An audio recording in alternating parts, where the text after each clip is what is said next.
All right, hey, YouTube family. I wanted to check in because I had a lot on my mind when it surrounded this topic of this case that basically was forced upon the the entire world to see. I felt like it was used for whatever agenda, and I can't really say what it was. Fuck out of here. Excuse me, I'm in traffic. But I'm going to park my car because I don't have time for these people. But anyway, I just really feel like it was forced upon us. I think it had a lot of people at the edge of their seat. I felt it toyed with people's emotions. I felt like it was used as a ploy. And I really am going to try to take my time and give you an understanding of where I'm coming from on so many different levels. Um, Now, am I a legal analyst? Absolutely not. Am I a human services board certified technician? Absolutely. So, with that being said, I work with people, human services. I work as with people with severe mentally ill conditions. I work with people with autism. I work with kids with autism. It's just so many different areas that I have worked in, and I've gotten an understanding of people. So if you're interested in this video, stay tuned. When I'm dead and gone, you niggas still couldn't see me with your song.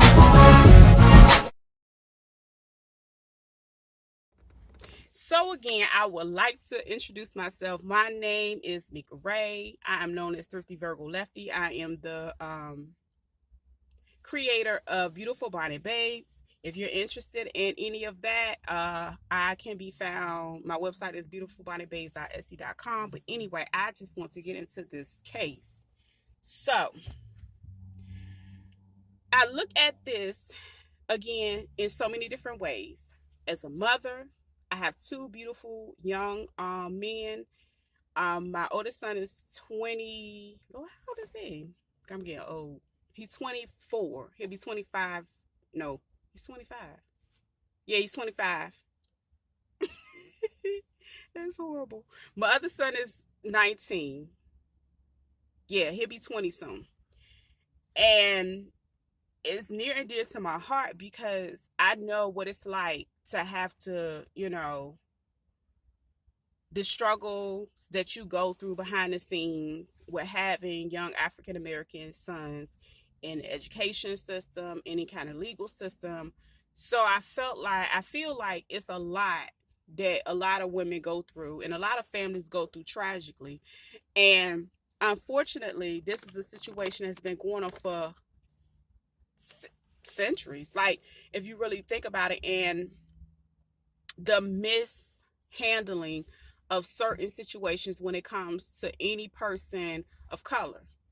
Um, I think we all live in the same, we live all collectively live in the same world, however, we live separately. Um, the United States is a individualistic society. So some families that come from different cultures that believe in being together, they assimilate to the values and the ways of the land. So I don't want to be like, oh, back in slave. I wasn't there, but there is some truth to how we had to come in and do a lot of things that was not a part of our tradition, our values, our family. We just lost culturally, just because it's a lot of things we really didn't experience with that separation. But anyway, so leading into living in two different worlds. We can have great friends. I feel like Brown versus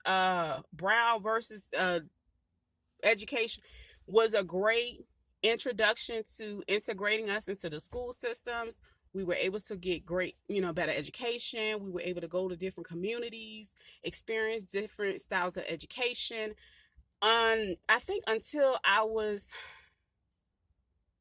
probably this, I didn't go into, no, I want to say about first or second grade is when I was able to go almost like 20 minutes away to a really great school.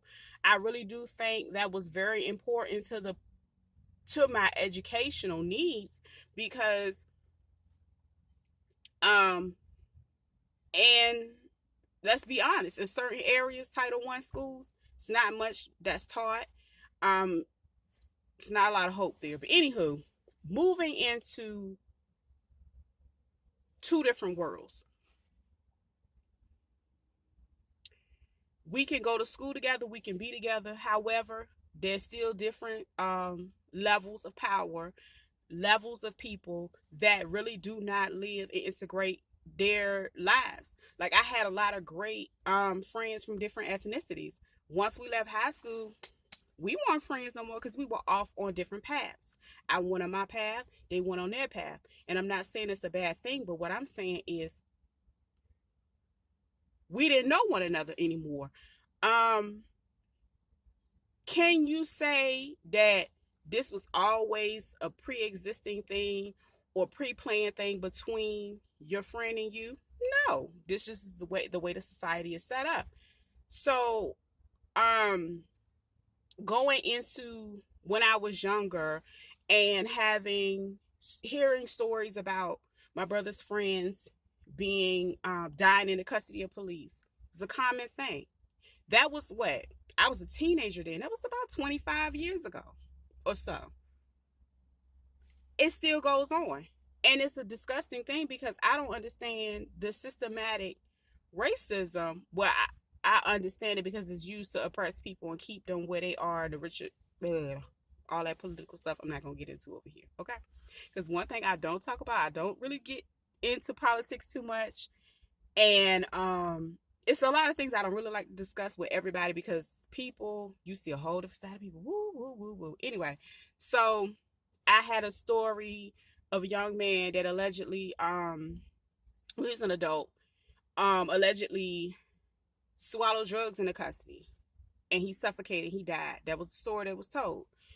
Then it was another one that was shot 7 times. He lived, but think about how many bullets that missed him. So again, I can't say I wasn't there and I wasn't that officer in that situation. And I can't say how I would have handled that situation, but do anybody should anybody be able to be shot like that? No, ma'am. No, ma'am. They wouldn't even shoot their dogs like that. So I don't even understand how you could do that to a human being. So now it's two different worlds. So with that being said, there is always a large area of stereotype about young black men. They're not all the same. Everybody is raised away. It's a difference between nurture and nature. So with that being said, your environment can play a large role. However, some people are able to escape that and become something else. Um, Now, in this case, I really feel like pressure was applied. It was played out in the public for a reason. It got the world's attention. It was able to be used. And I'm not going to lie, I was actually waiting for a not guilty verdict. Let me explain why. Please don't wear me out. What I mean by that is I'm so used to cops getting away with doing what they want to do to people because at the end of the day, they have that same script that they are taught to say. Um, when their legal attorney is available, they let them know what they need to say. Basically, they felt like their lives were in danger. Yada, yada, yada. They are normally covered because of their job. They're covered because of their position. And basically, they can do what the heck they want to do. And they find a way to get them off. So, What we're starting to see now, we're starting to see more people being accountable for their actions. And I believe if it wasn't that many people that were vocal and expressive and got involved in that incident, we would have never known about it. It would have been a body cam. Um, we would have just had to interpret what we saw and moved on. While I think it's a great thing, I think it's a dangerous thing. And this is something that a lot of people have to worry about, because when you start going into these large cases, like with his friend that was his passenger, so say his passenger, he had to plead the fifth because they were trying to get him on the stand and eventually, incriminate him. And I don't blame him. I think it was a smart thing to do. Heck, I would have never went back to Minnesota. I would have changed my name and been so far gone they would have been able to. And I saw coincidentally how he was arrested right before he was supposed to testify. And that's a dangerous situation. Because if you think about it, a lot of people die in custody mysteriously when things happen. So I really do feel like, that was a dangerous situation. It kind of reminds me of that lady Geiger, whatever her name was, in Texas, where they put, her hair was blonde and they prosecuted her as a Caucasian woman. We all know she was Hispanic, because I don't know no Caucasian woman that is a part of a mariachi band in high school. Cut it. Anywho, let's keep it moving, keep it pushing. So she walked into the man's house and said it was her place and mistaken it, which was all lies. And I noticed how, unfortunately, the young man that lived across the hall was dead like maybe a week or so later, because honestly, he knew the true story. Am I going to say what I think? No, ma'am. I'm not going to say what I think. But I think when it comes to the justice system, there were a lot of motions put in place. There were a lot of things suppressed that never made it to court. Do I think that happened in this case? Absolutely. I believe it was a lot of motions, a lot of things suppressed when it related to Chauvin, because you heard briefly about how they both worked in the same nightclub. Floyd was a security guard. The other guy, the cop worked as security, whatever, police at the place. So another thing I noticed in his divorce hearings, that man had a lot of assets. They had at least one, let's examine that. He had at least $1.1 million in assets between him and his wife, and he decided to give her the majority of it because he knew once that civil case came, he was going to lose it, because they were going to get sued. Because it's a difference in civil and criminal. So I just looked at that because, like, normally, like where I live, the police officers make between $40,000 and $50,000 a year, and the only people I know that really have large assets like that. Now, I'm not saying that it's impossible to have at least a certain amount, but that was a lot, because I really don't know what his wife did for a living. But anywho, what else did he do? How did he get that money to be able to obtain that many assets? I'm just going to leave that there. So, a lot of police officers do a lot of things to get money. So, we're just going to leave it at that. But anyway, I really felt like it was weird how, it's the verdict is going to be read around 4:30. So basically, what I'm saying, I'm like a lot of people in the world. I'm gathering, get my little lunch, get my snack, get ready. I like, well, shoot, let me go ahead down here. I was, multitasking at the time and things of that nature. I said, okay, well, I pull up my other phone and listen to see what they got to say. But ultimately, I think they did that because them people was going to tear that city up. They were already enraged and emotions already was heightened because of what happened 10 miles away. Now, do I think if that wouldn't have happened, I think it would have been a little different because I feel like they would have been able to maintain, had the National Guard and things of that nature to make sure they don't tear up and burn up too much. But I think the pressure was applied. However, do I consider it a win? No. I say that because one person is easy. It's easy to dispose one person out of an organization of thousands of things that happen in a year. So with that being said, a couple of days, like what we have a young lady that was killed by a police officer. Um, the young man 10 miles away, unfortunately, was killed. 20-year-old young man, Dante Wright. So I think that was another sad case because that hurt my heart because I got a 19-year-old son. Um, it didn't have to happen, and allegedly he never even got the warrant. It was sent back, so he didn't know. So I just feel like I do feel that that sounds like it's a very difficult job. It's very difficult working with people every day. It's very difficult. It can weigh on your psyche. You don't know what you're going to walk into day to day. Do you think you need to stay? No, I wouldn't stay. I mean, unfortunately,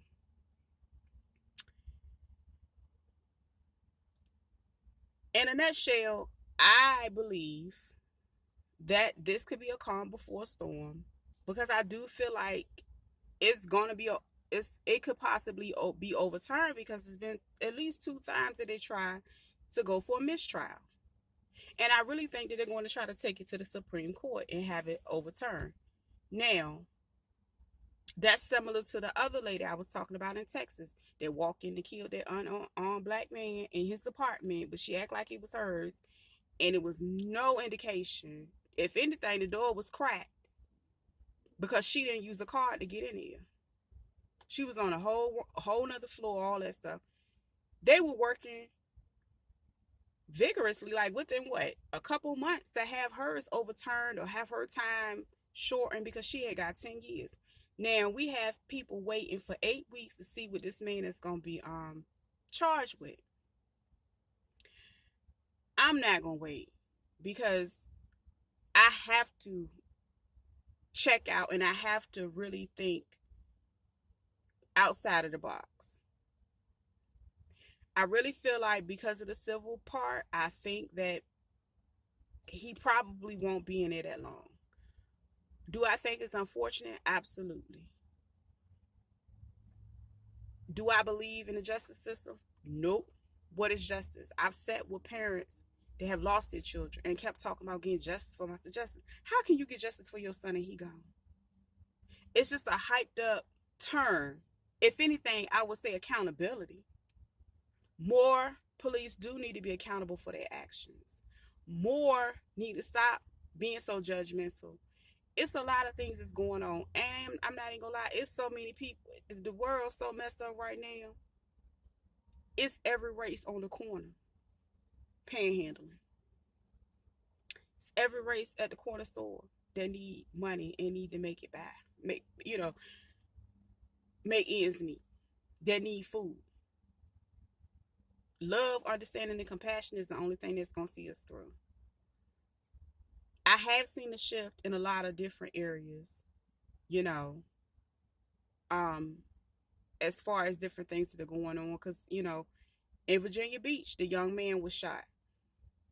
If anything, I could see more them trying to control guns more, what type of guns that can be bought and purchased. But I feel like the damage is done when it comes to the gun. Anybody can get a gun off the street.